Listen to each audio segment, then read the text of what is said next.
So there's two things now. Me personally, I've been in the entertainment industry as a DJ, and for not as long as I've been DJing, I produce as well, making electronic dance music. Now, Yeah. I've really not really been very particularly interested in getting on the radio because it comes with a whole bunch of like issues that I don't really necessarily want to deal with. But that's not for this conversation; it's for another time. But what I would say, maybe from listening to what Mr. Mallum said over here and what you've said, Mr. Englishman, is simply that the radio is very brand sensitive. Yes. So the irony is radio is playing music and they say they're all about the music, but they're not about necessarily about the music, they're about brands. Yes, that's 100% correct. If the thing is, the only time I feel that a radio station will really be about the music is if you change all these commercial radio stations and turn them into non-profit organizations. We which know that's not going to happen. exactly. That's because as long as you are business and you need to make money, which in turn has there's nothing wrong with making money, but if that's what you're depending on, if the only thing advertisers see are numbers, they don't actually care what music you play. That what they care about is, do you have enough numbers to expose my product to? Is your target market in line with my target audience as a corporate? And because I can't just give you money for advertising because you need it. I need return on investment. So I need to see something happen, some value come my way from that advertising. So they're not always going to take risks. So now you've both of you guys have now kind of opened a door, and it's kind of like exposing something which speaks to the artist itself, like whether it's the singer, the producer, whatever the story is. Based on what I've noticed on local or regional radio charts, the Hearts, the Good Hopes, and so forth, I've noticed there's very little regional content over there. Now it says two things to me. Two things come to you right to the fore. Or three things. Either there's a lot of people that aren't very well liked by the guys who are listening to this stuff at the radio, Yeah. which I highly doubt that's the case. I don't think it's personal. Or B, the content coming out of this region is not really that good. Or three, which is probably more likely, is that there aren't any brands in the city.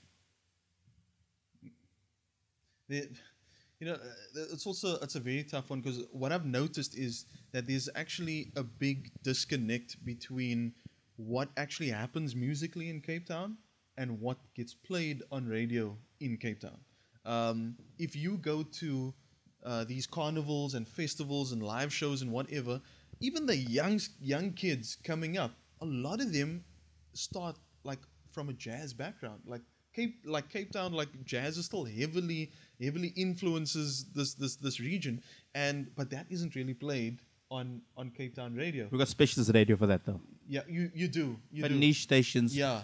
fulfill that particular role. So that could be one factor, not necessarily the only factor, but that could be one of the factors. Like you said, like music radio stations like Fine Music Radio that cater for jazz, they will play a lot of South African content. You will even hear maybe a lot of Cape Town content because there's a lot of jazz artists maybe coming out of here.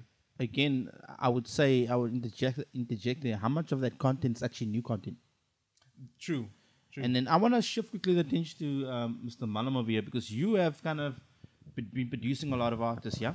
Yes, I have. And in my opinion, you got lots of different people coming to your door requiring a particular task to be done. You write, produce, whatever the story might be. You know what I mean? Yeah. And I'm going to ask you a question. How many of those people come to the door are aware of what it means to be a brand? To be honest with you, there are a lot of artists who would come to record a song, and I would always sit them down and ask, what is it that you want to do with your music? A lot of artists come to me thinking that it's all just about writing one song, recording a song, sending it to radio, and hey, I'm famous. You know what I mean?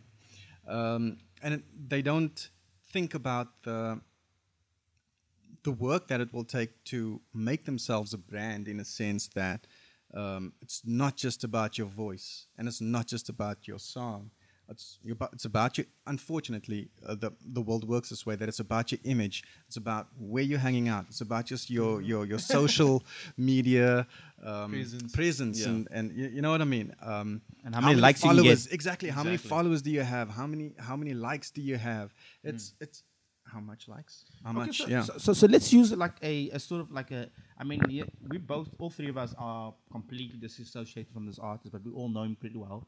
I mean, let's try to work out from our perspective how someone like Jimmy Nevis got to the top. Yeah, I love using him as an example because I think what happened with Jimmy like really happens to. I think he's like he's like Neo in Cape Town. Like he was like the anomaly, because he didn't enter any talent competition to get where he is. And before Elephant Shoes came out, he did other kinds of music. It just maybe didn't work as well. But But he was on like Broadway or something, or yeah, you did on some stage production shows, but I mean, like, who you don't that isn't as exposed as for example, like an Idols or now like The Voice or whatever. So with him, what happened was him. what happened was that he actually his manager at the time, Lauren Parks, with Rudolph Records. We interviewed one of the other label artists. There was a Black Vulcanite. They came to the studio and we interviewed them. And then she told us, "Yo, we've got this new artist. He's on like some Bruno Mars type tip, like it's alternative pop." Kind of like, yeah, okay, cool. And then not long after that is when he appeared on the Drive Time show and they played Elephant Shoes. And the first time that I heard Elephant Shoes, like within literally the first 15, 20 seconds of listening to that song, immediately I knew. I couldn't pinpoint what exactly it was, but like I had this feeling like this kid is going to be big. Like this song is going to be big. I couldn't pinpoint. I couldn't like. It's strange though, because before I heard it on the radio, I think Rudolph Records were posting on Facebook that you can check out the single, and they sent a link to a YouTube A link or YouTube something. audio video. Yeah. And I went to go and check it out. And when I heard the song, I was like, "Whoa, this is amazing!" And it wasn't playing on stations yet, but like you, I also felt that this is gonna go big. Yeah. So there's just something about the song as well and about his voice, and I mean, look, you had the look and everything, so I thought it could go far.